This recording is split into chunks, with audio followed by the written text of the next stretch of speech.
नमस्कार हमारे प्यारे प्यारे श्रोताओं को।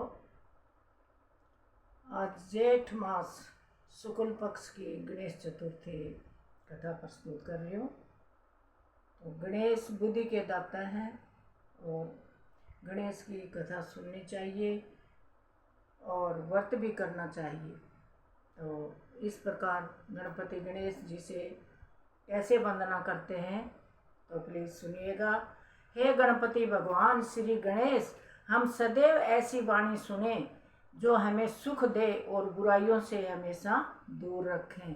हमारा जीवन भलाई के कर्मों में व्यतीत हो और हम सदा भगवान की पूजा में लगे रहें। बुरी बातों और से जाने वाली बातों से सर्वदा दूर रहें। हमारा स्वास्थ्य सदा ठीक रहे जिससे हम परमात्मा के चरणों में अपना जीवन समर्पित कर सकें।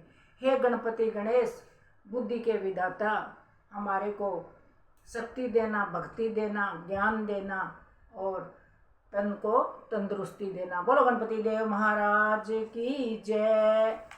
तो अब गणपति गणेश की जेठ मास की शुक्ल पक्ष की चतुर्थी है तो कथा प्रस्तुत कर रही हूँ, तो प्लीज़ सुनिएगा।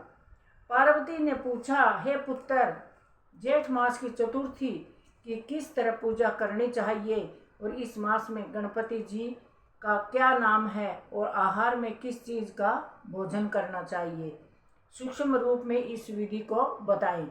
गणेश जी ने कहा, हे माते, जेठ शुक्ल पक्ष चतुर्थी सौभाग्य बढ़ाने वाली तथा पति को देने वाली और इस दिन मूषक रथ नाथ के गणपति जी की पूजा और पूर्ण भक्ति के साथ करनी चाहिए। इस दिन घी से बनाया हुआ भोजन जैसे लड्डू, पूड़ी और कचौड़ी आदि गणेश जी को समर्पित करें। ब्राह्मण को भोजन कराकर फिर खुद भोजन करें। हे पार्वती जी, माता में इस संबंध में एक पूर्वकालीन इतिहास की कथा बता रहा हूँ। गणपति व्रत और उसकी पूजा की विधि जैसे पुराण में बताई गई है उसे सुने। सतयुग में एक पृथु नाम के राजा हुए जिन्होंने 100 यज्ञ किए और उसके राज्य के भीतर दया देव नाम के एक ब्राह्मण रहते थे। वेदों में पूर्ण विद्वान उनके 4 पुत्र थे। पिता ने अपने चारों पुत्रों का विवाह वैदिक रीति रिवाज से कर दिया। उनकी 4 बहुओं में बड़ी बहू ने अपनी सास से कहा, हे सासू जी, मैं छोटेपन से ही संकट नाशक चतुर्थी का व्रत करती आ रही हूँ। मैंने अपने पिता के घर में भी मंगलदायक व्रत को किया है, इसीलिए हे कल्याणी, आप मुझे यह व्रत करने की आज्ञा प्रदान करें। बहू की बात सुनकर ससुर ने कहा, हे बहू, तुम सब बहुओं में से बड़ी और श्रेष्ठ हो। तुम्हें किसी भी तरह की कोई असुविधा नहीं होगी और न ही तुम भिखारिन हो। अब तुम व्रत करना क्यों चाहती हो? अभी तुम्हारा समय खाने पीने का है। ये गणपति जी कौन है और मैं तुम्हें इनकी आवश्यकता ही क्या है? थोड़े समय के पश्चात बड़ी बहू गर्भवती हो गई और 10 मास के पश्चात उसको सुंदर बालक को जन्म दिया। उसकी सास बार बार बहू को व्रत करने के लिए मना करने लगी और व्रत को छोड़ने के लिए लाचार करने लगी। व्रत के छूट जाने के कारण गणेश भी रुष्ट हो गए और उसके पुत्र के विवाह के समय में वर वधू के फेरों के समय में उसके पुत्र का अपहरण कर लिया गया। इस अनहोनी घटना से मंडप में हलचल मच गई। सब लोग दुखी होकर कहने लगे, लड़का कहाँ चला गया? और बराती द्वारा ऐसी खबर मिलने पर उसकी माता अपने ससुर दयादेव से रोकर कहने लगी, हे ससुर जी, आपने मेरे गणेश चतुर्थी का व्रत छुटवा दिया जिससे मेरा पुत्र गायब हो गया। पुत्र वधू के मुँह से यह सुनकर दयामेव नामक ब्राह्मण अत्यंत दुखी हुआ और अपने स्वामी के लिए दुखित पुत्र वधू प्रतिमा संकटनाशक गणेश का व्रत करने लगी। एक बार एक वेदों का जानने वाला दुर्बल ब्राह्मण भीख मांगने के लिए उस मृदुभाषिनी के घर आया और उसने कहा, हे पुत्र, मुझे भिक्षा में इतना भोजन दो जिससे कि मेरी भूख मिट जाए। और उस धर्म चारणी कन्या ने ब्राह्मण का विविधि आदर सत्कार किया और उसको भर कर पेट भोजन कराने के पश्चात उसको वस्त्र आदि दान में दिए।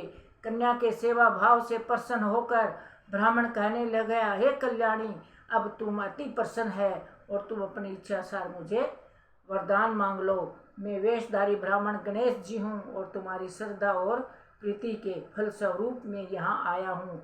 ब्राह्मण की यह बात सुनकर कन्या हाथ जोड़कर कहने लगी, हे विधि विनायक, यदि आप मुझ पर प्रसन्न हो तो मेरे स्वामी के दर्शन करा दीजिए।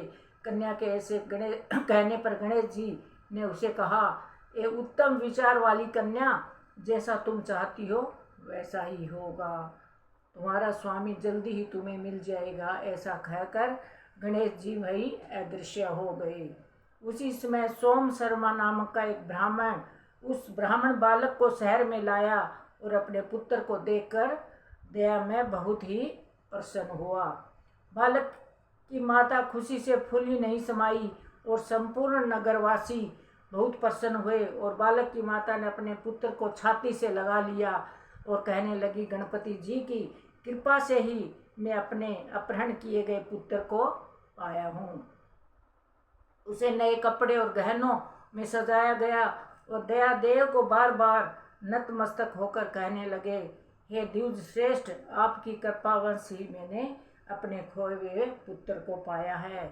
उन्होंने सोम शर्मा को स्वादिष्ट भोजन कराकर धोती दुपट्टे आदि थे शोभित कर गोदान दिया और पुनः मंडल बनाकर विविध पूर्व विवाह का कार्य पूर्ण किया। इससे समस्त पूर्ववासी बहुत प्रसन्न हो गए और भाग्यशालिनी कन्या अपने स्वामी को पाकर धन्य हो गई।